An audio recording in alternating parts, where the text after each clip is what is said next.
Hey, y'all, gather round, because I've got a story that'll hit you right in the gut. It's about an old man, a gun shop, and a moment that turned a small town upside down. Picture this, a dusty little shop on the edge of Redstone, Alabama, tucked between a bait shack and a tire lot, the kind of place that smells like gun oil and bravado. It's 10:43 a.m., and in walks Tom Hargrove, a guy who doesn't scream hero, but carries it in his bones. Weathered jacket, boots patched from years of hard miles, and a faded Navy SEAL cap that's seen more than most folks ever will. Tom's not here to make a scene. He just wants to hold an old M1 Garand, the kind he humped through jungles back when the world was a different kind of messy. His limp's noticeable, sure, but it's not a plea for pity. It's just part of him, like the creases in his face or the way his eyes don't miss a thing. He leans on the counter, calm as a summer morning, and asks the clerk, a kid named Jake with a smirk sharper than a switchblade, "You still got that M1 up there? The real stock model?" Jake barely looks up from his phone, gives a half-assed grin. "That's a collector's piece, old-timer. Not for playing war games." Tom doesn't flinch, just says, "Ain't looking to shoot it, son. Just want to feel it again. Been a few decades." That's when the second clerk, Ethan, older, cockier, pipes up with a chuckle that's all teeth and no heart. "That thing's heavier than your grandkids, Pops. Might want to stick to a cane." The air shifts. You can feel it, like the moment before a storm breaks. Tom could have told him, could have said he carried that rifle through hell, dodged bullets in Nam, saved men who'd be dead without him. But he doesn't. He just looks at the glass counter, nods to himself, and says, "All right then."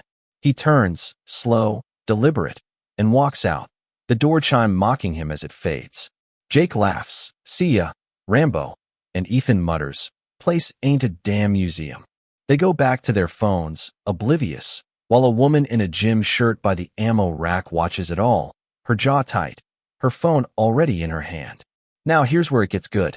Exactly 1 hour later, at 11:43 a.m., the parking lot starts humming, not with customers, but with something heavier. 3 black SUVs roll in, engines idling like they're waiting for a signal. The clerks don't notice, still scrolling, still chuckling about the old man they sent packing. Then the doors open, not 1, not 2, but 3 at once, and 12 men step out. Navy SEALs, not in uniform, but you don't need a trident pinned to their chest to know who they are. It's in the way they move, deliberate, unhurried, like they've walked into worse places than this and walked out just fine. The crowd outside parts like the Red Sea, phones slipping into pockets, because this ain't the time for TikTok. Inside, the door chimes again, but this time it's different. It's like the sound itself knows something's coming. The 12 spread out, forming a loose semicircle in front of the counter, silent as stone. Jake looks up, still cocky. "Hey, gents, need anything specific?" But his voice cracks when he sees their eyes. Not angry, not loud, just there, like they're staring through him to something he can't even fathom. The oldest, a guy named Carter with gray hair and a chest full of ribbons, steps forward, his voice low but heavy. "An hour ago, one of ours came in here. Asked to see a rifle. You laughed, called him Pops, told him to get lost." He sets a scorched flag patch on the counter, the kind that's been through fire and blood. "This came off my uniform in Fallujah. Tom Hargrove carried me out. 2 days, no food, no radio, bullets flying.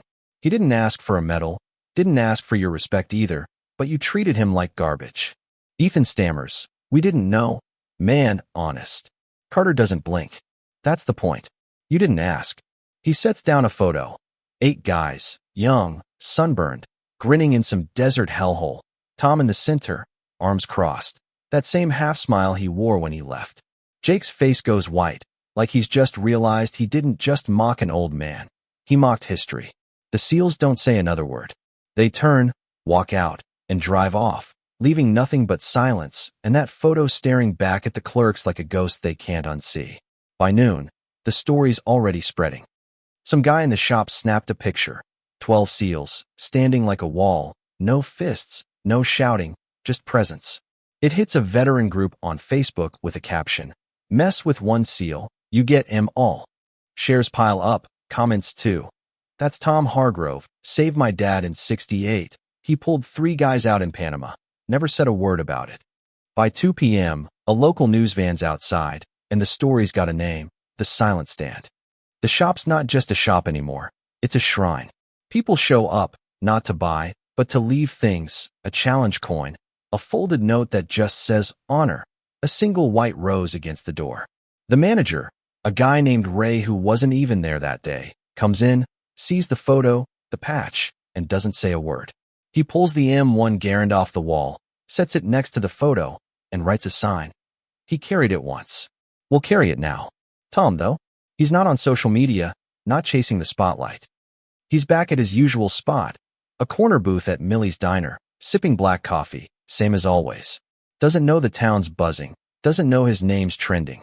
But people start looking at him different, not pity, not awe, just respect.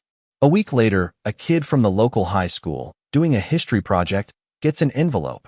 No name, just a letter about a 1970 mission, coordinates, 6 names saved, written in Tom's steady hand. The school frames it, no fuss, just hangs it in the hall. 2 weeks pass, and the seals come back, not to the shop, but to Millie's. They don't make a scene, just walk in, one by one, and stand by Tom's booth. He looks up, coffee halfway to his mouth, and for a second, nobody moves. Then the youngest, a guy who wasn't even born when Tom retired, says, "Sir, mind if we sit?" Tom nods, once, and they slide in, filling the booth, silent as the day they showed up at the shop. The diner goes quiet, not awkward, just heavy, like everyone knows they're witnessing something real. For an hour, they sit, no words, just coffee and brotherhood, and when they leave, the waitress, Millie herself, wipes a tear and says, "That's what loyalty looks like." This story ain't about revenge, it's about what happens when people forget what others gave. Jake and Ethan, they weren't evil, just young, cocky, too busy with their phones to see the man in front of them. But Tom, he didn't need to prove anything. His team did that for him, not with fists, but with silence that spoke louder than any speech. And it makes you wonder, was the shop wrong for brushing him off? Or was the town wrong for not knowing him sooner? Who's really to blame when a hero walks among us, and we don't even see him? So, tell me in the comments, have you ever met someone like Tom? Someone who did big things and never said a word? What's their story? And if this hit you like it hit me, hit that subscribe button, because stories like this, they remind us what matters. Let's keep them alive.